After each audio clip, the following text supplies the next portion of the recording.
Wow, it's wonderful to be here. I want to thank Paul and Janet and Tim and Michael for having me here. I've heard so much about Marion over the years and the wonderful work that's happened here for so long.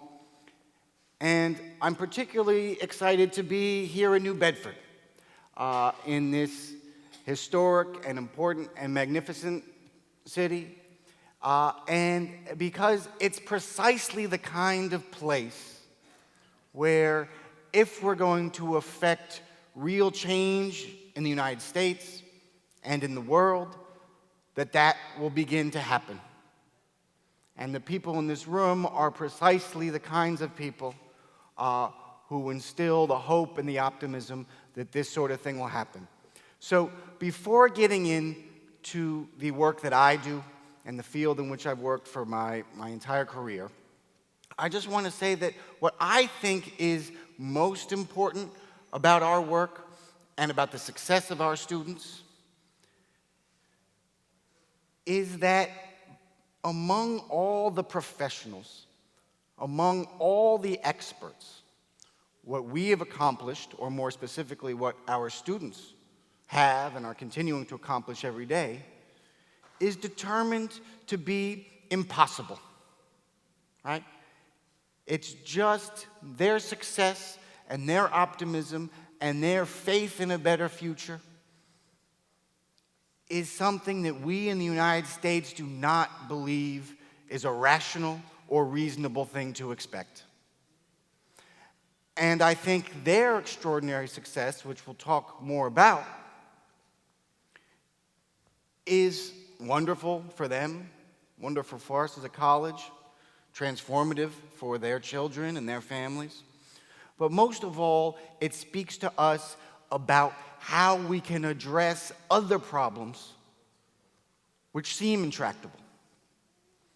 We have no hope of addressing catastrophic climate change or mass extinction if we address those problems in the same way that we've been doing so far.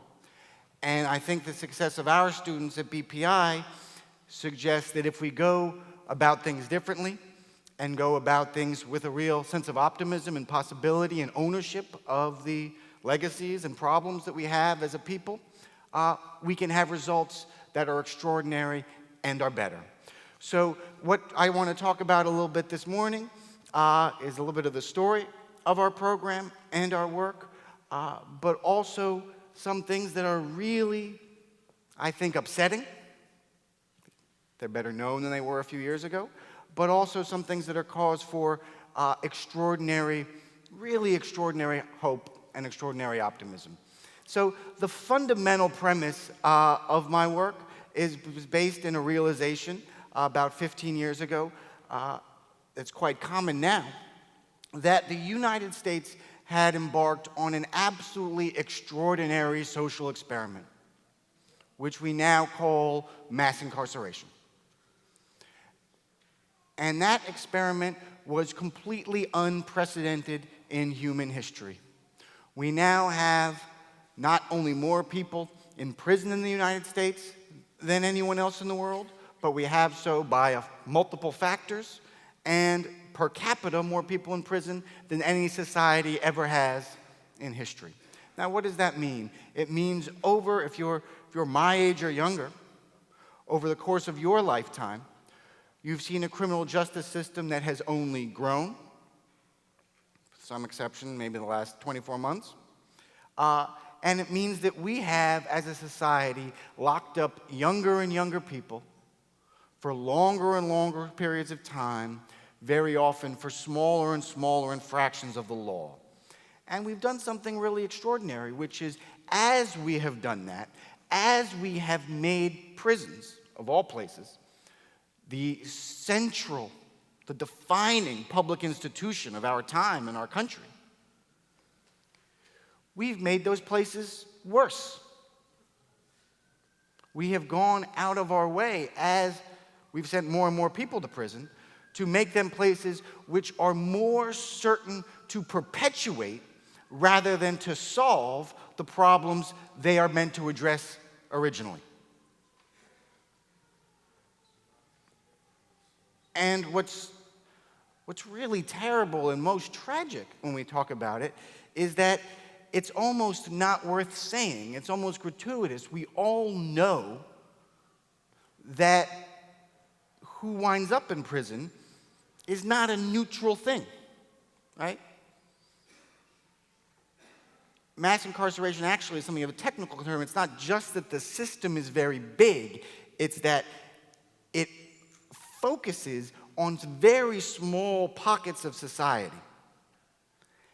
And in those small pockets of society, and we all know which they are, the most impoverished, the most isolated urban communities of color that we have, right? In those communities, they send virtually all the people we have in prison, to those remote rural destinations. So, for example, where I'm from, in New York, we have blocks in Brooklyn, poorest blocks, the most underserved blocks by the public sector, where the state spends $1 million a year just for a single block incarcerating residents, right? Think of all the other ways we could spend that money. And, there's lots of reasons, there's lots of ways we can explain where this came from. And certainly, we know how we've paid for the investment in prisons, which has been in a direct divestment in education, particularly higher education. We've taken money away from public colleges and universities because we couldn't afford to support those, and we put that money into places we apparently value more, in prisons. Okay. So inherent in the whole project is a real, I think, cynicism, a mistrust of one another, particularly young people, and a real fear of our own children, of young people, young Americans themselves. And also, in some way, we know that this adventure, this experiment in prisons and in punishment, follows in some way from the relative success and failures of the Civil Rights Revolution. That is to say, all that courage and all that success and all that change that was brought about a generation and a half ago happened to a country that maybe wasn't as ready or wasn't as receptive to those changes as we had thought. Certainly, I don't think people then, or the leaders of that effort, could really imagine that in 2015, after everything they accomplished, there would be more African American men in prison today than there were enslaved in 1859, or that all those African Americans and many millions more would be barred, in many cases permanently, from the right to vote because of our criminal justice system. So there's lots of different ways that we can explain the origins, and we should get into it a bit more. But the most important thing, I think, again, is focusing on the cynicism that's behind it and the divestment in education. And we can't only point the finger at people who have perpetuated the problem in terms of the growth of prisons and incarceration, because in my business, in education, we've failed just as much. And we've approached young people with the same kind of cynicism, and we've treated our best colleges and universities like social clubs where the people who wind up there, whose parents went there and grandparents went there, and we've thought that we really believed in the things we do, in the democratic tradition in the United States, and in the arts and the letters, but we don't behave like it, and we don't approach the people of the United States, young people in the United States, like we really care about the things we say we do. So I just want to say, and we're going to just show a very short film, that over the course of human history, there have always been pockets of people who've taken more advantage of educational opportunity than others. There have always people who saw something in the humanities and in the arts that was more fulfilling than maybe the rest of us who are just really comfortable in the station we have in life. Immigrants have always been that way. You can think of 80 or 100 years ago, the best colleges in the United States were community colleges in Brooklyn and Queens because they were filled with people who weren't allowed to go places, Ivy League universities. Veterans of foreign wars throughout the 20th century, for sure, transformed American higher education. And we never talk about it, but there was no group of people that accomplished more in education than a generation, say 2 generations of people, who were emancipated from slavery. Right? So we should think about the relationship between democracy and education, and we should think about how we can benefit from education if we're willing to learn from those people who we don't expect to. So I apologize in advance for the propaganda, but we're going to show a very short film that takes place at a recent graduation we had in a prison, and we'll get into more specifics about the work as soon as that's done. Thank you.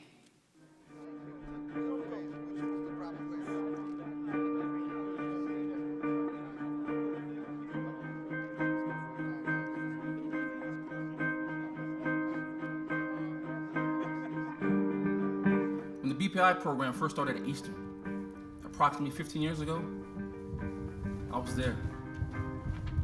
And I remember some of my friends getting accepted into BPI. I used to see how happy they were to be a part of something meaningful. It changed the whole scope of my incarceration from wasting countless hours a day, doing things I shouldn't have been doing, to giving me something to focus on and concentrate on and put my all into. It really hit me that I had to do something, not just so I don't repeat the same mistakes, but so I could contribute to my family, first and foremost, my family, and my community. Because I think those are the people who I really need it most, especially since I've been a contributor for the negative effects of our society. What if the solution was the person we thought was the problem? I want each of you to think about the moment you decided to stop sliding, to stop failing, to stop moving sideways, and to rise. You've overcome significant hardships. Some weren't your fault, some were. But the measure of your achievement is the distance that you've traveled since then. My time with Bard has definitely shown me that I am an intellectual. I like scholarly work, I love it, I get enthused by it. I get lost in a new book every time I take it back to my cell and read it, and I look forward to just the pursuit of education and acquisition of knowledge in itself. I was released November 15th of last year.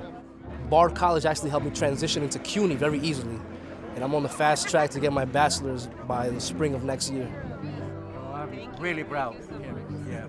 This is an investment that the entire nation should be making. These guys are going to be problem solvers, and they're going to go back to places where problems abound.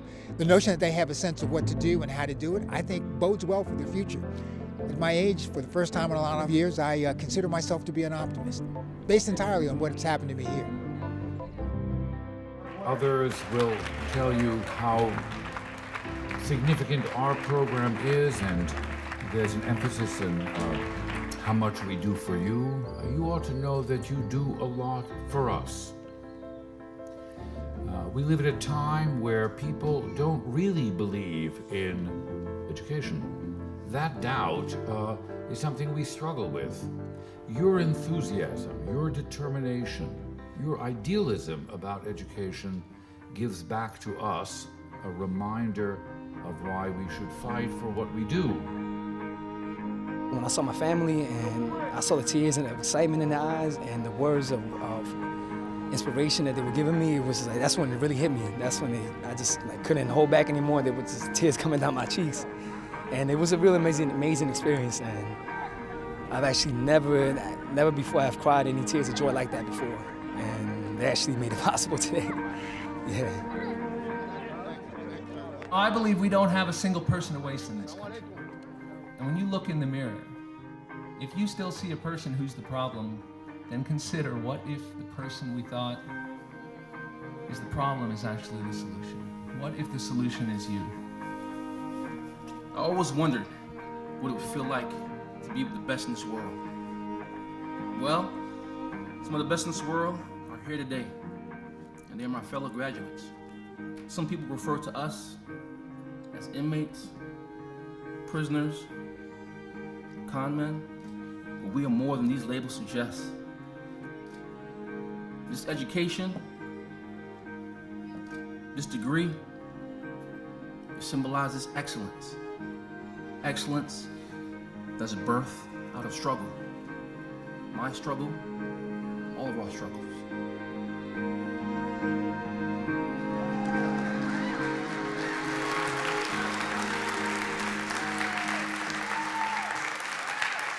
So, thinking historically, the thing that's most important to recognize and most important to remember is the students that you see in this video here they're not analogous to.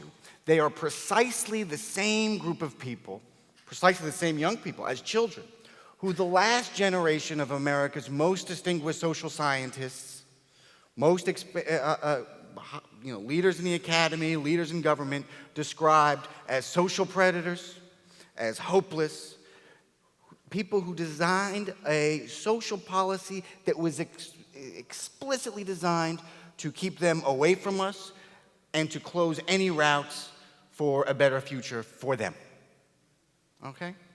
And the experiment of BPI is essentially really very simple. Even though, again, all those leaders in social science and in legislatures and even very often in philanthropy across the country think what we do is impossible, the experiment is really simple. Is what happens if an educational institution sets out to treat people who are not meant to have any stake, who are not meant to have any relationship, who are not meant to have any place in an elite college university? What if we set out to treat those people with the same thoughtfulness and the same optimism and the same investment in their future that we do for the children of the entitled and the lucky and the rich? That's really the entire story. And again, as I talked about just before we showed the film, we've seen this over and over and over again in the history of the United States. And so the cynicism that's become standard is really unjustified and it's irrational. And that we know we can do so much better if we have the courage to take on the problems that have been bequeathed to us. We are running short on time. Just very quickly, just nuts and bolts sorts of things. What these students do, the movie is perfectly moving, but, my basic deal with the college is very simple. We offer exactly the same curriculum with exactly the same standards to incarcerated students that we do to students who come from Bard from all over the world, the best high schools in New York, Chicago, Los Angeles, from China, from Europe, etc. And students, engage in a course of study which we set out to purposely not be condescending and not make expectations of what they might be interested in. Some people think people like our students need God, or they need rehabilitation, or they need drug treatment, or violence prevention, or vocational training, right? Our students study literature, they study the humanities, they study the Mandarin language. They read continental philosophy and decided they had to learn German so they could read Hegel in the original. They've gone from algebraic illiteracy to study calculus and calculus 2 and calculus 3 and go on to bachelor's degrees and graduate degrees in mathematics and the natural sciences. They're in graduate school in public health, divinity school, sociology, full breadth of graduate programs at not only across the CUNY system, but at NYU, Columbia, Yale, etc. And most of all, they go back to their communities to work with the people that need the most. With the homeless, people with HIV and AIDS, and most of all, with people who are young people from the same places they're from, were at risk of getting caught up in the same destructive system that they were. Okay? So, if you read the newspaper, you now know that criminal justice is one of the very few subjects in American political discussion, which somehow slightly is outside the insane, bifurcated way we talk about everything, right? It's something where we have some hope for some transpartisan agreement. And I think we have reason to think that even if things don't get better, they're going to cease getting less bad, which is a big accomplishment if you've been in this business as long as I have. And I would just say, as I wrap up and I'm out of time here, is when we look at American history, if we were in 1855, in places like New Bedford, nobody thought emancipation was possible. But 10 years later, after emancipation happened, no one could imagine that 15 or 20 years beyond that labor conditions in the South really wouldn't be all that different. So emancipation was an impossibility. But in many ways, a lot of things didn't improve.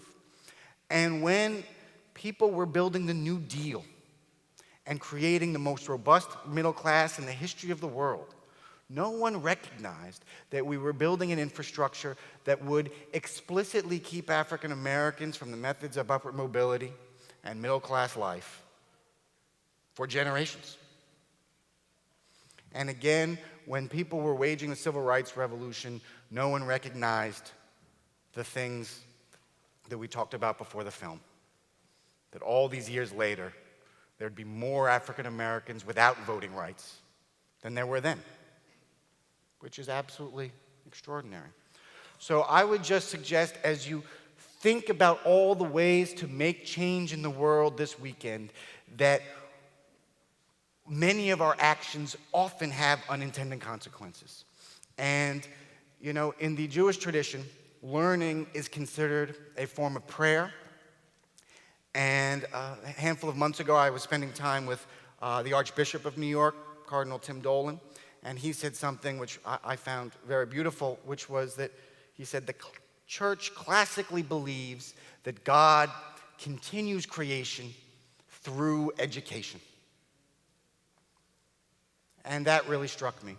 And so when we think of all the unintended consequences of the best things we've done in American history, and the way our worst qualities tend to rear their heads no matter what we do, I think it's important when we think about how to affect change and how to address the problems that we have to if we're going to survive as a country and as a people, we have to make sure to put the fulfillment of people and individuals at the center of that if we want to make any real lasting impact. Thank you very much.